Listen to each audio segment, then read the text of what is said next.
میں یہ بات کہنے کی جسارت کروں گا کہ پھر بھی آپ جہاں بھی ہوں، جس مقام پر بھی ہوں، اور جس درجے میں بھی اس مقصد اور اس عہد کو وفا کر سکتے ہو، اس پہ آپ سرکار 100% مطلوب ضرور ہے، لیکن اگر کسی بنا پر 100% حاصل نہیں تو پھر دوسری انتہا صحیح نہیں۔ جہاں بھی آپ ہیں یہ سوچئے کہ اس تصور، اس عہد اور اس دور کی یادیں،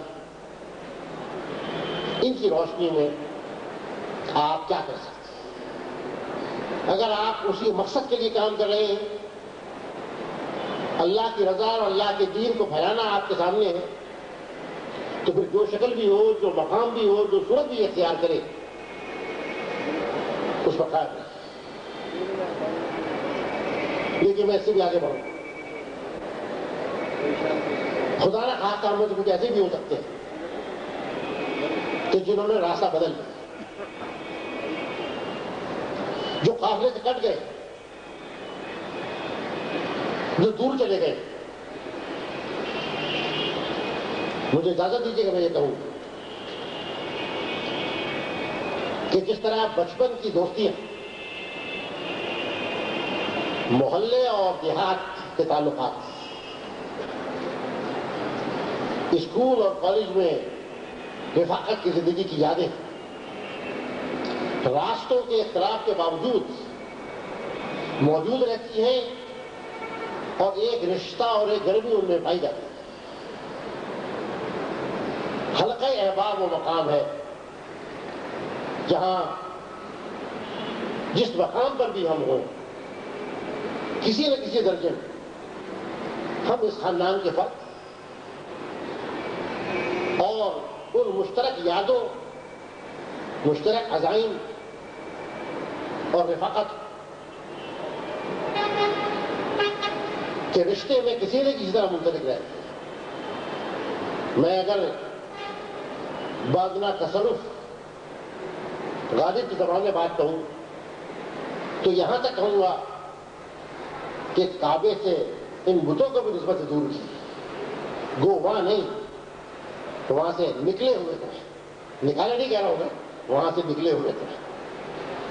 تو میں آج اس اجتماع کو دیکھ کر یہ بات کہنا چاہتا ہوں کہ احباب جمعیت کا اصل مقام تو اسلامی دہلی، اور ہم میں سے ہر ایک کو کچھ لمحہ اپنا ذاتی احتساب کرنے، ان یادوں اور ان وعدوں کو یاد کرنے میں صرف کرنا چاہیے جو ہم نے اپنی جوانی کے اول لمحات میں کیا تھا، اور سوچنا چاہیے وہ تقاضا کیا ہے۔ اگر ہم اعلیٰ ترین مقام کسی وجہ سے کی طرف نہیں مراجعت کر سکتے ہیں تو پھر جہاں ہیں وہاں ہم کیا کر سکتے ہیں، اس کی فکر کریں۔ اور اگر خدا نہ خواستہ کچھ ہم سے کٹ گئے ہیں پھر بھی ہم ان سے جڑے، اور احباب وہ مقام ہے جو ہم سب کے لیے ایک میٹنگ پوائنٹ، اور اللہ کے ہاں بھٹکے ہوئوں کو راہ پر آنے میں کوئی دیر نہیں لگتی، اور یہ شوق اور جذبہ ہمیشہ ہونا چاہیے۔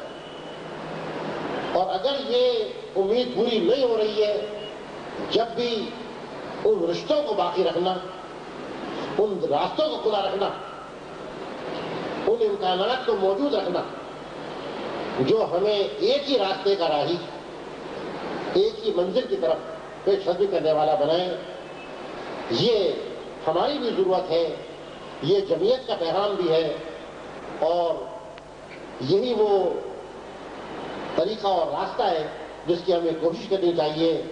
ایک صاحب نے یہ مجھے سوال کیا ہے کہ محترم خورشید صاحب اسلامی انقلاب کب آئے گا؟ میں اس کے جواب پر اپنی بات کو ختم کرتا ہوں، جب ہم دل سے لا الہ الا اللہ محمد رسول اللہ کہیں۔ وآخر دعوانا آخر میں دعا کے لیے گزارش کروں گا جناب سید منور حسن صاحب کو کہ وہ آئیں اور دعا پر اس پروگرام کا اختتام کریں. اللهم اهدنا فيمن هديت وعافنا فيمن عافيت وتولنا فيمن توليت وبارك لنا فيما أعطيت وقنا شر ما قضيت وإنك تقضي ولا يقضى عليك وإنه لا يذل من واليت تبارك ربنا وتعاليت نستغفرك ونتوب إليك. اللهم اغفر للمؤمنين والمؤمنات والمسلمين والمسلمات وألف بين قلوبهم وأصلح ذات بينهم وانصرهم على عدوك وعدوهم. اللهم أرنا الحق حقا وارزقنا اتباعه وأرنا الباطل باطلا وارزقنا اجتنابه. اللهم انصر الإسلام والمسلمين. اللهم أعز الإسلام والمسلمين. اللهم انصر المجاهدين. رب اغفر وارحم وأنت خير الراحمين. وصلى الله تعالى على خير خلقه محمد وآله وصحبه أجمعين.